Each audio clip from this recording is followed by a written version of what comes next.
Hello, it's Nerfcraft, and in this video I'm going to be showing you how to replace your ESC receiver 3-in-1 unit in your Arrma Voltage, as well as the servo. So what you'll need to replace these parts is a Phillips head screwdriver, your batteries or battery pack, and of course your replacement parts. Now as you can see, my ESC and servo have been damaged here. They were faulty, and so the ESC went up in smoke, so I contacted Arrma, and they sent over replacement parts under their warranty. It was really easy, so thumbs up on your warranty, Arrma. Thank you very much for that. So now I'm going to show you how to replace these parts. So we'll start with the ESC receiver 3-in-1 unit. The first thing you'll want to do is, if it's plugged into your battery, you need to unplug it. Next, we can unplug the servo. And finally, we just need to pull off the motor wires. To do that, lift up this clip, pull the wires out like so, and then just unplug them from the ESC. We've now isolated the ESC, so what you need to do is take your Phillips head screwdriver and unscrew these screws. Now be careful not to lose these screws. It helps to have a magnetic tray if you have one, or some kind of an organizer, but we will be reusing those screws, so hold on to them. Now that the ESC has been unscrewed, you can just lift it up and out of the way. And this is now trash. Grab your new unit.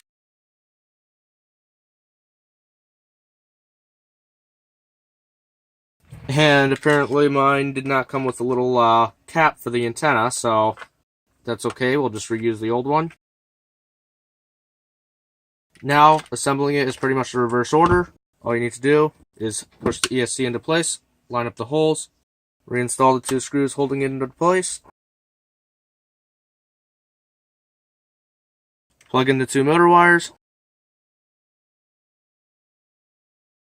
and once you're sure those are plugged in all the way, go ahead and feed the wires back under the clip to secure them in place. Next, if your servo is not damaged, you can go ahead, lift up this grommet, and reinstall the wire. However, mine did get damaged, so we're going to have to replace the servo next. You can see that the wire has been burned up and the servo is no longer good. To remove the servo, the first thing you'll need to do is, if you haven't already, go ahead and unplug the servo wire from the ESC. And then you'll need to undo the wire from these clips. It just kind of snakes in there, and now the wire's out. Now you can remove the two screws holding the servo into the top of the chassis. There's one on the top left right there, and there's one on the bottom corner right down here.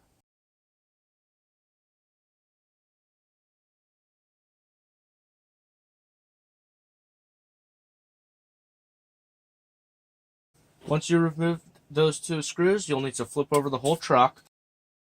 Now, as you can see here, there's a small hole in the bottom of the chassis, and that's actually so that you can put your screwdriver through it and remove the servo saver. There's just one screw holding it on, and you'll need to remove that for you to completely remove the servo.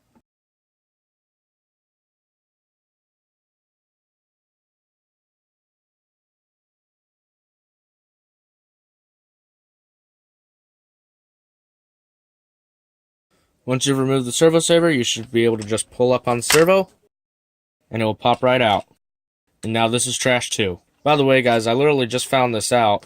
If you just pop off the top of this packaging, the bag is a Ziploc. You don't have to rip it open or anything silly like that. You can just... I'm such an idiot. Just to help you guys out if you're doing this yourself. Now, installing the new servo is pretty much the reverse order of removing the old one, with one difference. You'll have to center the servo. So don't screw in the servo saver yet. First, you'll want to screw in the two screws that held down your servo before.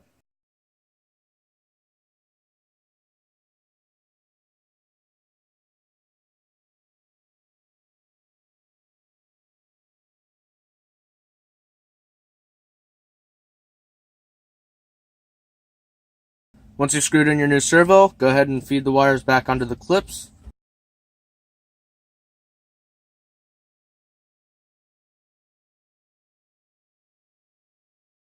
And once you feed that under, you can pull up the little rubber grommet on the servo port and plug the new servo in.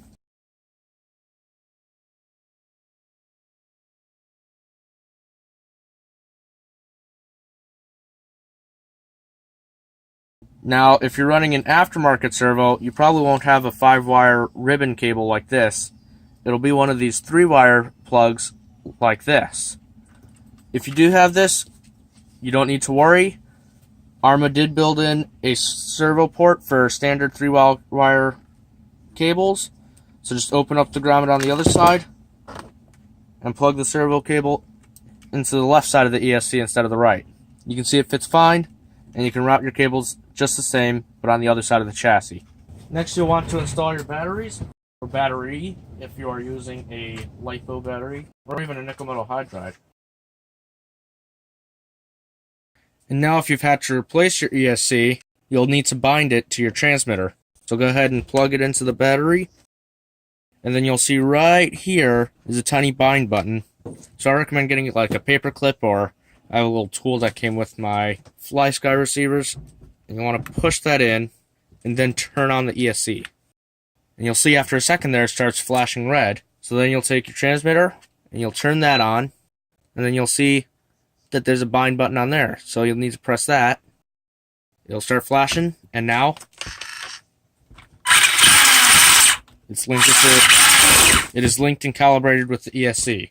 So next, make sure your ESC and transmitter are both on. If you had to bind it, they should be on already.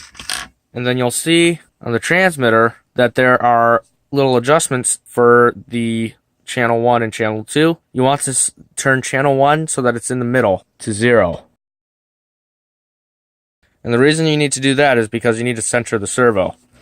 Now the servo is powered and centered, we can go ahead and reinstall the servo saver. The easiest way to do this is to just straighten out your wheels, and then you'll need to wiggle the servo saver into place and start screwing in the screw, and it should screw pretty much straight on.